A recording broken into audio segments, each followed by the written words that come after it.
RRB group D का कुछ महत्वपूर्ण सवाल देखते हैं 2021 के लिए, जो आगामी परीक्षा के लिए काफ़ी इम्पोर्टेंट होगा।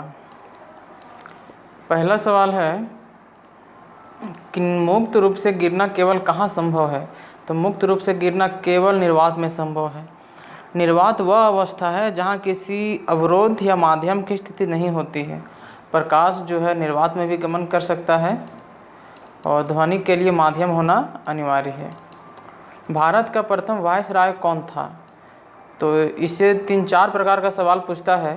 पहला सवाल तो यही पूछता है कि बंगाल का गवर्नर कौन था, दूसरा बंगाल का गवर्नर जनरल कौन था, तीसरा भारत का गवर्नर जनरल कौन था और चौथा भारत का वायसराय कौन था। सारा प्रथम पूछता है। तो पहला बंगाल का जो गवर्नर थे वो रॉबर्ट क्लाइव थे। उसी का पावर बढ़ा दिया गया और बंगाल का गवर्नर जनरल बना दिया गया। तो बंगाल का प्रथम गवर्नर जनरल थे वॉरेन हेस्टिंग्स। अब बंगाल का गवर्नर जनरल से उसको भारत का गवर्नर जनरल बना दिया गया। तो भारत का प्रथम गवर्नर जनरल थे Lord William Bentinck. Lord William Bentinck. और फिर भारत का प्रथम वायसराय कौन थे, जो सवाल में पूछा है, तो लॉर्ड कैनिंग थे। Lord Canning.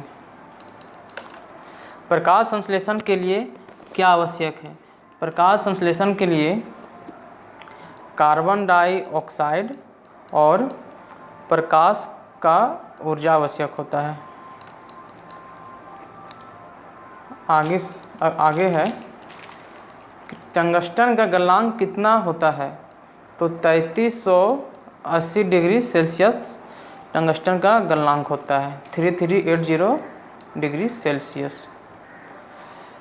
वर्ल्ड बैंक का मुख्यालय किस देश में स्थित है? तो वर्ल्ड बैंक का मुख्यालय plus IMF international monetary fund, इसका हेडक्वार्टर या मुख्यालय वाशिंगटन DC में है। Washington DC। और ये USA का कैपिटल है, राजधानी। जब एक धातु पानी के साथ अभिक्रिया करती है तो कौन सा गैस बनती है?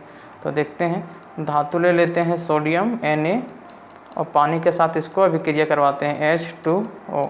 अभिक्रिया करवाएंगे तो NaOH बन जाएगा और प्लस हाइड्रोजन बन के वापस वाष्प में उड़ जाएगा। तो सोडियम हाइड्रोक्साइड बन गया। तो ये हाइड्रोजन गैस निकलती है। याद रखिए, ऑक्सीजन कहीं से नहीं निकलती है, ठीक है। नेक्स्ट सवाल है कि बल और विस्थापन का गुणनफल क्या कहलाता है?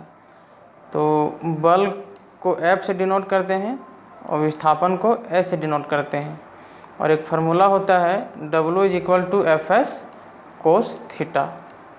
तो ये कार्य कहलाता है। भारतीय संविधान के अनुसार संविधान संशोधन विधेयक संसद के किस सदन में पारित किया जाता है? तो ये दोनों सदन में पारित किया जाता है। पहला लोकसभा में और दूसरा राज्यसभा में, और दोनों अलग से पारित किया जाता है। कौन सा धातु द्रव अवस्था में रहता है? धातु पूछा है और द्रव अवस्था में पूछा है, तो धातु पारा रहता है। धातु 2 अक्षर का है और पारा भी 2 अक्षर का है, तो याद रखने का तरीका है पारा। और अधातु पूछेगा तो अधातु 3 अक्षर का है। अधातु को याद रखेंगे ब्रोमीन।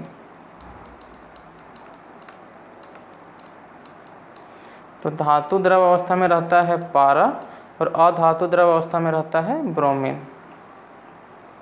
आगे है जालियांवाला बाग हत्याकांड किस वर्ष हुआ था? तो 13 अप्रैल 1919 ईस्वी में हुआ था।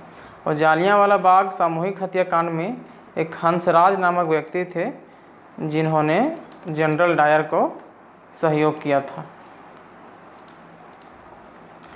तो ये था कुछ महत्वपूर्ण सवाल जो काफ़ी इम्पोर्टेंट है रेलवे 2021 के लिए। इसी तरह का लेटेस्ट वीडियो देखने के लिए मेरे चैनल को ज़रूर सब्सक्राइब करें और कमेंट और शेयर ज़रूर करें।